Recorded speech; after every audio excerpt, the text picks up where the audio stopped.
The house was an antique, holding memories and its settling wood and peeling wallpaper. It came with an old wooden chair that guests never seemed to use, preferring to push it into the corner.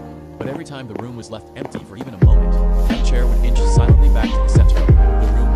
The owners tried ignoring the quiet, scrapes across the floorboards. They tried to dismiss it as nothing more than an uneven foundation or a trick of the light. Yet, the movement was undeniable. The couple would sit on the couch, entirely absorbed in a movie, and out of the corner of their eyes, they would watch the chair glide smoothly across the carpet toward them. It never tipped, it never clattered. It simply drifted forward, always stopping just inches from their knees. Whenever they were forced to push it back against the wall, they would feel an unnatural chill in the air around it.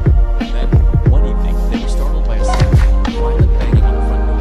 It was not a steady knock, but an erratic, desperate pounding, as if someone was throwing their entire body against the door. And the person on the porch was yelling, though their desperate, muffled shouts sounded strangely animalistic, more like a distorted mimicry of human speech than a natural voice. Frightened, the couple rushed to look for the people. What they saw in the dim porch light was a figure that was the exact face of their neighbor, but his eyes were rolled impossibly far back in his skull, and his jaw hung open at an unnatural angle, clicking with every frantic twitch of his head. "I would lock your room," the doppelganger rasped from the other side of the glass.